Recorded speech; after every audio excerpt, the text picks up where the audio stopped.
Здравствуйте, доктор! Здравствуйте. Вновь на повестке дня тема кашля. Волнует кашель и его сочетание с прогулками. Вот, собственно говоря, письмо. А можно ли при кашле гулять? У нас уже месяц бронхит, сидим дома. И все вокруг, особенно бабушки, в один голос говорят, что нельзя. А что же делать? Что я вам посоветую? Наверное, если вы будете и дальше сидеть дома, так бронхит у вас точно никуда не денется.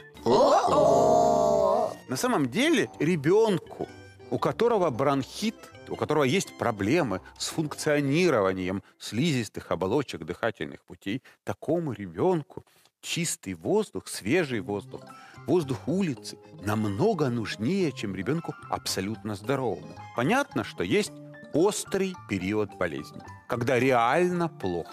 Когда не то, что не до гуляний, когда вообще дышать тяжело, когда высокая температура, когда нет сил, аппетита, когда все переживают, чем все это кончится. Ну да. Мама. Но потом начинается период выздоровления. Понятно, что гулять можно по-разному, но свежий воздух однозначно необходим. Что я имею в виду под словом «по-разному»? Понятно, что если ребенок на улице побегает, пропотеет, у него пересохнет во рту, это придет к загустеванию слизи, он начнет кашлять еще сильнее. Помнишь? Но спокойно посидеть с бабушкой на лавочке, почитать книжку, мирно погулять по парку, держась за руки. Можно, в конце концов, если детеныш маленький, усадить его в родную прогулочную коляску и погулять с ним на свежем воздухе. Резюме.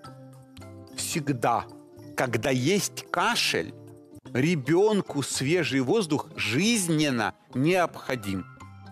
Понятно, что если высокая температура, то вы в доме. Но чем быстрее после нормализации температуры вы окажетесь на свежем воздухе, тем быстрее произойдет выздоровление. Понятно, что мы имеем в виду действительно свежий воздух.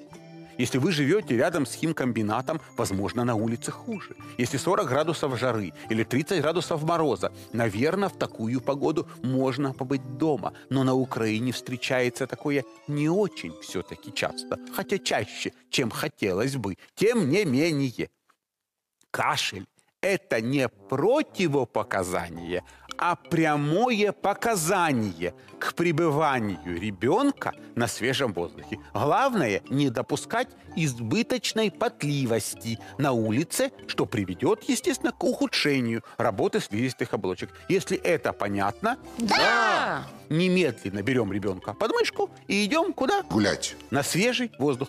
Там и будем кашлять. И поверьте мне, гулять и кашлять, значит, кашлять будем намного меньше. И легче станет совсем скоро. На свежий воздух, на прогулку. Идем гулять. До свидания, доктор.